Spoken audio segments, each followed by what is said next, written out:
Hi, my name is Blake LeVine. Welcome to the Bipolar Disorder support tape. My goal with this tape is to help those of you that are struggling with bipolar disorder. In this introduction, I'm going to share a little bit about my history and why I've went into the field helping those that struggle with this condition. I had a very fascinating young life as a child. I used to collect autographs with my dad after my parents faced a very, very rough divorce. I was kidnapped at age 3 by my father, and for 10 months was unable to see my mom. It was a very, very challenging and overwhelming time in my life. I would then go on to be able to, my mom found me, and my parents were able to work out their divorce, and I was able to have visitation with my dad on the weekends. And we had a wonderful hobby of going and collecting autographs of celebrities, people like movie stars and rock stars and other notables. And it was really a fun, terrific time in my life. And I had a huge amount of energy and would put it into finding out where people like Madonna and Tom Cruise and Michael Jackson and all these other notables were. But sadly, when I was age 15, I was diagnosed with bipolar disorder. My brain began to malfunction, and I would face 5 psychiatric hospitalizations. I would hallucinate and had delusions, and in fact, a top doctor said that I would not finish high school, go to college, be able to have a relationship, or live anywhere outside of a group home or a hospital. This took my mother by surprise, and she was so angry and upset that here her son, who she loved so much, was basically going to be lost to this illness. She did everything in her power to try to figure out some type of solution that could help me to rebuild my life. Eventually, she found another doctor named Amy Corrine, who was a psychiatrist in Long Island, New York, and she gave my mom a different prognosis. She said, I do believe he could rebuild his life. He would have to take small steps and follow my treatment. And we began to work together and found both medication and therapy, which allowed me to gain back my sanity. At that point, I realized how lucky I was to not have to be in a hospital or a group home for the rest of my life. I was very young, but I prayed to God and I asked for a second chance. I said, I hope that you will allow me to use my life in a positive way and that this will not be the end. I took small, slow steps to rebuild my life, and the good news is many years later I was able to finish high school, college, get my master's degree in social work. My mom and I opened a therapy practice up in New York, helping families with issues such as bipolar, depression, anxiety, addictions, and pretty much every other type of mental health condition. I have had the honor of writing a book called Beating Bipolar, which shares both my story of living with bipolar as well as all the lessons I've learned over the many years of being healthy. And I made this CD to give you something you can listen to help you to stay calm and to help you find a sense of peace while you're dealing with bipolar disorder. I don't believe that this CD is the final answer and that it will repair this condition completely. I do think that the way to get healthy is to find treatment from professionals, but this can be a great support to help keep your mind and your body calm while you're working on this. I appreciate you buying this CD, and I look forward to going on a journey to helping you stay calm and to understand that bipolar disorder does not need to be the end of your life. And in fact, if you take the proper steps, you can lead a joyous, fulfilling, and wonderful life, even if you're given the diagnosis of bipolar disorder. In this first section, we're going to talk about understanding bipolar disorder. Many times people have said to me, what is this? What am I going through? Well, bipolar disorder used to be known as manic depression. It alternates in different levels of either mania or depression. Mania can mean when you have a flight of ideas, you're doing behaviors that are very dangerous, such as spending large amounts of money that you don't have, taking very large risks with gambling, women or men that are not usually sexually provocative, having many, many partners in an unsafe way. and doing other types of behavior that would not be within your normal character. This is usually symptoms of what is known as mania. Now, the problem is people with this condition don't always stay in manic episodes. They can go to the other side, which is depression. And depression might mean not getting out of bed, not going to school, going to work, not being around friends, staying isolated, and possibly even wanting to end your life. They have given a horrible statistic for many years, which I am doing my best with my work to lower and eventually end. They say that 1 in 5 people with bipolar disorder commit suicide in their lifetimes. And just knowing that 20% of those with this illness will not survive is a horrible, unthinkable idea. And I want to work with everyone to know that this does not have to be the end result. If you will take care of yourself and rebuild your life, you can be one of the people that help to not only survive, but to thrive and to do well. And you do not need to be part of that statistic. I've also had the honor of meeting some people that are very well known that live with bipolar, and some of these people are running corporations. They're on television, they're in the arts, they're doing very, very successfully with this. And I want you to know whatever your goals or your dreams are, they do not have to be taken away because of this condition. And in fact, I often look at it as a blessing because I did not get into street drugs or heavy alcohol use or other things that often people might find themselves struggling with, even if they don't have a mental health condition. And I say that your life can be a powerful, wonderful, and beautiful existence. And part of it is understanding that bipolar is something you have to take seriously. It's almost as if you have a mess in your house and you keep sweeping things under the rug. Eventually it's going to be a huge pile and be very hard to go through. If you would deal with what you're really feeling and facing, you'll find that life gets easier and better, and that you can make positive change and work on the things that you're going through. In this section, we're talking about how it's all about balance. When we were young kids, many of us were on seesaws. We would see that if one child was on one side who was the same weight as another child, they would go back and forth and kind of balance each other, and it would be fine. And in fact, it would be fun because you'd slightly move up or slightly move down, and it would be balanced. But all of us remember what would happen if one of us got on the beam and there was no one else there. How quickly we could go down and the other side could go up. Or if someone really, really heavy would get on the balance beam or on the seesaw, and there would be someone of a much lesser weight. When you have balance in your life, things are manageable and easier. Part of the key steps to understanding balance is knowing when you are doing too much. Are you trying too many projects at once? Are you not sleeping enough? Are you staying up all night long and waking up very late in the day? All of these things are something that when you deal with them, they can be a challenge. Now, I understand in certain workplaces that's the way they do it, and that's fine. But if you live with this condition and you're not doing well, you need to think about other ways of handling stress. You might try to think of ways to let go and to calm down. I think that when you are calm in your mind, it allows bipolar to not take you and to ruin what's in your heart.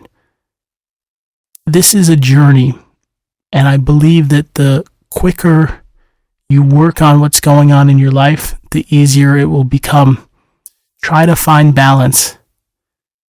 If you were not working for the last 5 years, maybe you start by working 1 or 2 days a week. I had someone come into my office who said he felt so off kilter.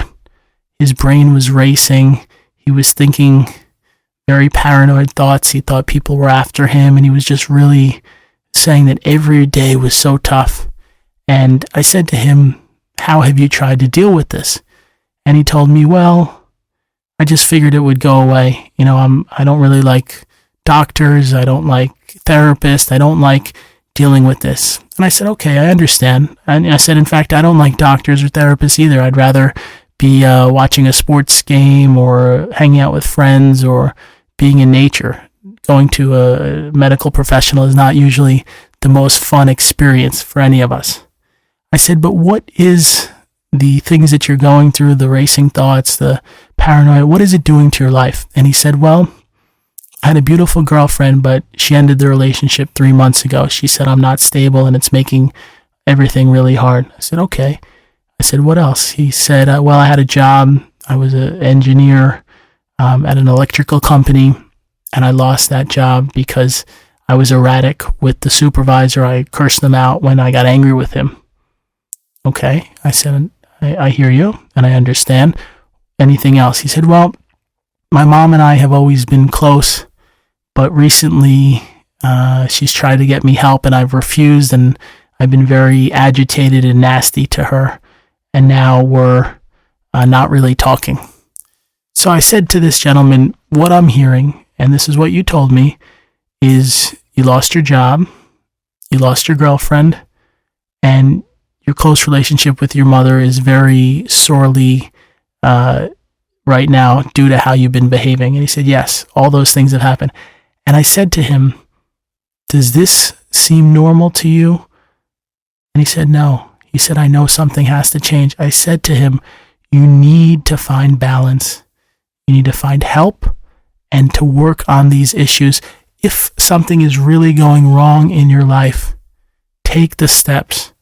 It might not be fun, but go to a therapist, go to a doctor, work on what is happening. And the nice thing was, this gentleman, finally something clicked in his head and he said, wow, I get it. I lost everything that was valuable in my life and I want it back. And he took steps and we worked on his condition and he's now doing really well. He's back in his career. He's got a new relationship, and guess what? His mom eventually forgave him, as most mothers do, and his life is doing very well. And I share that story so you can know that if you're facing a really hard time, start to deal with it, find the balance, and know that it's okay. We're going to talk about one moment at a time. I used to work on projects like books and creative things, and I was so excited for when they would be released. I often would say, wow, once that comes out, it's going to be so fun. I can promote it and talk about it and maybe go to schools or places and educate and lecture. And someone said something really fascinating to me. They said, live one moment at a time. Don't always look for the mountaintops. There was a story I heard about a professional athlete. He always dreamed of being not only in the NFL, but winning a Super Bowl. And he became a super talented, amazing athlete. He not only made it to the NFL, but he became an all-star and was one of the greatest athletes in NFL history. And eventually, after a long, challenging trek, his team did make it to the Super Bowl. And in fact, they won and became Super Bowl champions, which was a dream he had held in his mind and heart for years and years. And someone said to him, how does it feel? And he said, it feels great. But he had dreamed about that moment for so long, and it had been such a fantasy in his head that he said it was a disappointment. He thought he would feel happier, that it would be more fulfilling for him, and that he would be on that mountaintop for a much longer time. And at that moment, it's the reason we have to learn that we do not live just for the mountaintops. I was listening to a speaker that I like very much, and he often talks about, don't just try to get to the goal or the mountaintop. Enjoy the journey. I was listening to Sidney Poitier many years ago when he got an Academy Award for his lifetime of work, and he was saying in his speech for actors out there that want to be successful artists, don't do it just for the Academy Award. enjoy the journey when you're auditioning or working on your craft or going to school or being in a local play. Enjoy the journey. And I've had to learn in my own life, one moment at a time. Just think about that. Each moment can be fun or exciting and peaceful. You might look up at the sky and see the sun. You might see stars in the evening time. You might see a beautiful cloud or a tree. Or maybe have a moment with a friend where you're laughing and giggling. Or maybe your mom and dad are spending time with you and being caring and trying to help you. Or with your wife or husband or girlfriend or boyfriend or just anyone that's there. Enjoy the little moments in life, because many of us wait for those big moments, and I live here in Hollywood, California, and many are waiting until they're famous or till they're successful. But you know what? The journey and the moments that lead to a successful life are very, very valuable. And you might even find it's those simpler, easier moments when there's less stress and you have more time to enjoy your days that are peaceful and that are something very valuable. So don't ever let that go. And I know I have a 4-year-old daughter, and she's been growing up so quickly, and I love every moment I'm with her. I enjoy picking her up from school and hanging out with her and taking her to the park and enjoying it. And someone said to me, they said, my children grew up so fast. The time just flew by. Enjoy these years. Don't let them pass you by, because you won't get them again. And I really took that to heart, and I really try to live one moment at a time. Healing past pain is such a common and needed thing for those of us that live with bipolar disorder. Many of us not only face this condition and all the struggles and challenges and drama that often associate with it, but we have pain. Someone might have done us wrong, whether it was a parent or a sibling or a friend or even kids at school. In recent times, there have been all of these horrible school shootings. And I think about how sad it is that first there was a young person that went into a movie theater and killed all these innocent people who did nothing to him. In another situation, there was a boy in Connecticut that went into a school and killed all these young people and their teachers. And it makes me realize that these people had pain, and maybe they are mentally ill, or maybe they are struggling, but that pain needed to be dealt with in a better way. I wish their parents would have helped them so they didn't have this turmoil and this challenge. And if we could prevent one more person from harming others, it would make our lives better. Because when we hold on to pain, it creates all types of struggles and problems. And we don't want to live in a society where people can't even go to school and feel safe or go to the movie theater. And when you let go of the pain and you forgive others, it makes life better and easier. And we as a society need to know that we have to let go of pain, and we have to help others that are struggling emotionally. And the next time you see someone that looks different or sad or whatever, say hello to them. Be friendly, smile. All we know, some of these people that are struggling, they just wish they had a friend, or they wish they had someone that cared. And just being friendly for a moment might give them the hope that they can put together and rebuild their own lives. I'm going to talk about opening the door to peace. Peace is something that we've heard about in music, right? We've heard "Give Peace a Chance" and those beautiful lyrics. And it's something that often eludes us. Peace seems so easy. Just be happy and calm and peaceful, man, like in the 60s. Peace, dude, peace. But why is it so hard for some of us to find peace? And I think the reason is we're not really open to it. If we say to ourselves, we're not good enough, we're not smart enough, we're not talented enough, we failed, we beat ourselves up because we have bipolar or because our lives are challenging or we didn't do something as good as someone else, we're taking away our inner peace. We're making our lives hard and frustrating and difficult. I want you to know that you can allow peace to enter your life, but it is a choice. It is a decision to figure out how to find calm. When you wake up and you find a way to go to the park for an hour and sit and relax, I don't care if it's snowing or raining or beautiful, go somewhere and be out in nature. See the trees that God has made and the flowers and the plants, and just see everything around you, and you will feel peace. Go do something fun like a hike in a beautiful park somewhere near where you live. See the peace all around you, how the nature just is there. It's not worrying or thinking or over contemplating issues in their mind. It's just being, and it feels peace. And so will you when you're in that environment. And I can admit that it's hard to find peace when you're in a stressful job or the people in your household are difficult. But take time for yourself to have peace. Often I go in the evening times and I'll take a hot bath. And I love that half an hour I'll sit in there and soak my body and release the tension and stress that I'm feeling.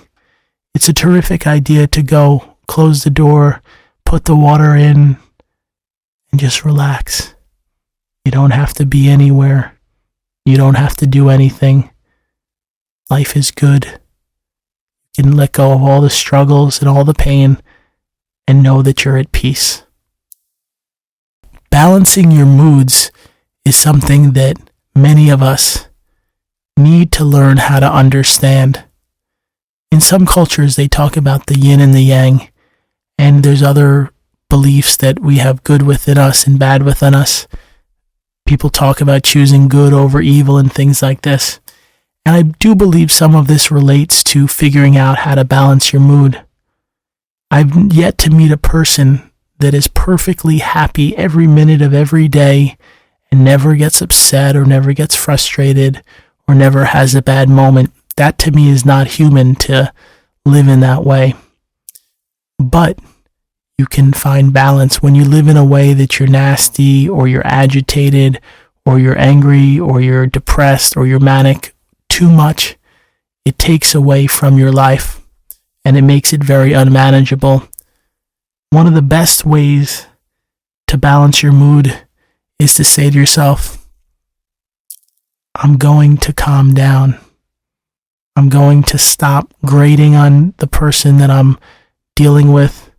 I'm going to try to be easier. If someone in my life is making things hard, I'm going to forgive them. I'm not going to hold on to this struggle and this emotion. And I'm going to say to myself, you know what? I'm going to let it go. It's not worth it to hold on to this. And I am going to help myself to be more balanced. Part of the key steps to balancing your mood is to follow the treatments that you've learned. If your doctor says for you to not drink or do drugs, you need to follow that. When you do these things, it changes your mood. And I've seen many clients that do really well and their lives are getting more stable and things are going good. And then they start drinking and everything goes literally out the window. I had one girl I was working with that was doing well, and she was in high school and was able to come out of the hospital and stay in school and be able to do well. And then she started drinking on the weekends. And after one party at a friend's house, she got so drunk that she fell down a flight of steps. And luckily, by the grace of God, was okay. But she could have easily died or hurt herself. And I said to her, you have to find balance. You can't go from not drinking at all. She had 8 drinks that night on top of taking medicine, and that's just not safe or healthy for anyone. So try to figure out how to find balance by not making choices that you know are really wrong and that will throw off your health. In this section, we're going to talk about talking tools. The tools you need are often the voice that you have. We all have power in the words that we speak. When you say things to other people, it makes a big impact. Sometimes putting someone down can take away all their energy and even cause them to doubt themselves. I've seen many situations where someone was told they were too fat, and for the rest of their life they held on to that belief. In my own life, I had a relative that would put me down about my weight, and for many years I struggled with weight due to that being put down at an early age.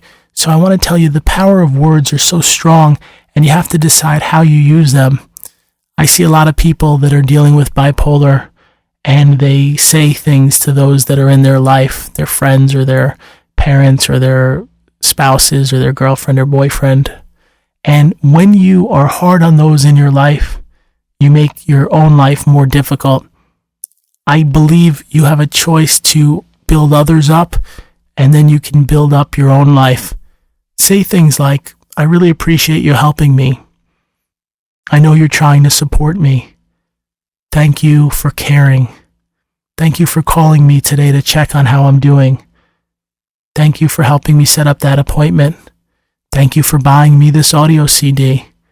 I really appreciate the love that you give to me.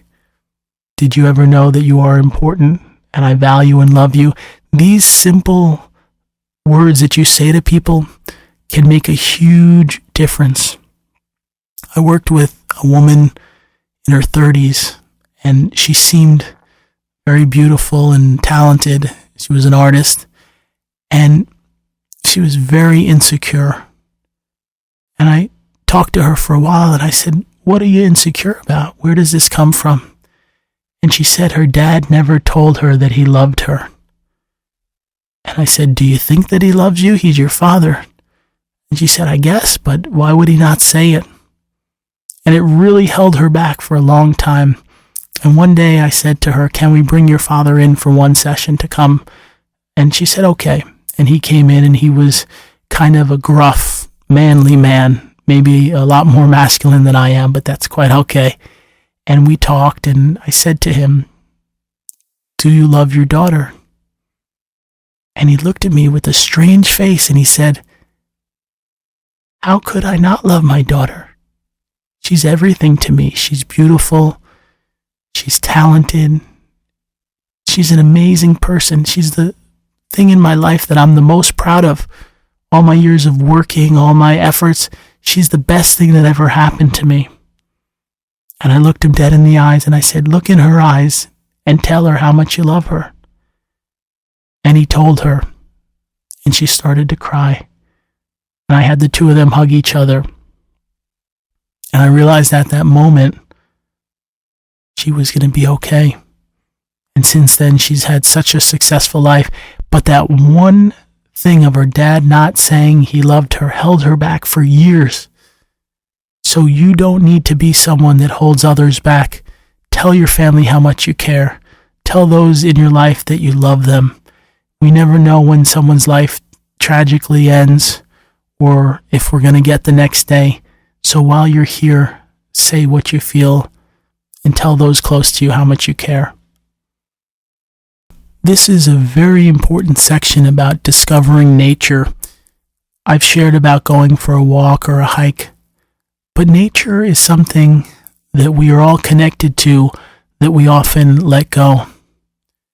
I was playing with my daughter the other day, and all of a sudden this beautiful butterfly came over, and it was flying by us for close to 10 minutes, and it signified to me that nature is so precious and beautiful, and it was just a terrific acknowledgement from God or Source that everything is okay and life is working out. And nature has the potential to do that. When we see a dandelion or a rose or a plant or a tree or a garden, we know that something grew that. Something took that from a little seed into something beautiful. And nature is different in that it is just there. It's not talking to us or doing things, but it has a purpose. And when you put yourself around nature, you find a lot higher level of serenity and calm. I encourage you every day to find some piece of nature, even if it's just going and looking at grass in your area or whatever the natural terrain is. Look around at nature. Look at what's been created for you and enjoy it. I meet so many people that never take a moment to look at all the beautiful and joyous things around them. And when you discover the gifts of nature, it's almost as if you're given one of the most amazing things that you could ever have. And the best part is it's completely free and you can enjoy it every day of your life. We're going to talk in this section about believing in yourself. I often watch on television as certain people have such power of believing in themselves. We could often almost say it's too much. I look at someone like Donald Trump, and he believes he can do anything. He can build buildings. He can have TV shows. He can probably run for office. He envisions that he can do anything he wants, and he says anything that he wants. And I'm not saying that I like him or dislike him, but I give him credit for believing in himself, because it's often those that believe in their own abilities and their own powers and their own level of potential that see success. If you walk around saying, oh, I'm not good enough, or I could never be a writer, or I could never be an actor, or I could never be a dancer, or I could never get a good job, or I could never move out of this apartment, or I could never have a home, you are defeating yourself. You need to say to yourself, you know what? I can do anything I set my mind to. Look at me. I've been in 5 psychiatric hospitals and told I wouldn't finish high school. And here I am. You bought this CD and I've traveled the world helping other people. You have to do something that is so valuable, which is to build yourself up and believe in yourself and know that anything is achievable. What I've learned is even the hardest things in life can be done, but it's like a skyscraper. You wouldn't build a skyscraper in 3 days because the foundation would not be strong enough. You have to slowly and steadily build a foundation. I often watch and I see actors, people like Ryan Gosling and Justin Timberlake and Christina Aguilera, who's now a singer, and Britney Spears. And I knew some child actors, and all of those people started working in the arts at a very young age. They were on the Mickey Mouse Club as little kids. And while many of us were in grade school and, not really in the work world, many of them started at age 4 or 5, beginning their journey. And it's because they have 25 years of experience and they've been involved in that business for so long that they've seen success. And the reason is it's given them time to hone their talents. They've built relationships with people that work in that industry, and they've also learned how to develop their own skills and abilities. And I'm not saying that all of us have that opportunity to start something at 5 years old and to have 25 years in it, as many of them do. But it's not too late for you to take the next 25 years to build whatever you want. And this world that we live in can be something amazing. I used to want to host TV shows when I was a teenager before I got sick. And back then you had to have someone really believe in you, whether it was a big producer or a company or a network. They had to say, you know what, you're good enough. We're giving you your own show. Today it's not like that. I had a friend, a very beautiful woman I met, and I was working on a project, and she had asked me to help her with her career. And she said, listen, I want to be a TV host. She said, I'm getting older and I've been trying a long time and I don't seem to be getting any breaks. No one's giving me a really good job in this field. So I said, you can do it on your own. I said, YouTube is the future of television. More people are going to watch videos online in the next 30 years than they will be watching from television. And the difference is YouTube doesn't tell you, hey, you're good enough, you're pretty enough, or talented enough. If you make a video, they put it on there and then they let whoever wants to watch it decide if they'd like to see it. And this girl took my advice, and I kept an eye on how she was doing. And she started out making one video about a cooking show that she had. And then she made 2 videos, and then 5 videos, and then 10. And I believe she's made close to 1,000 videos. And she's had millions of viewers all over the world watching her cooking show that she has on YouTube.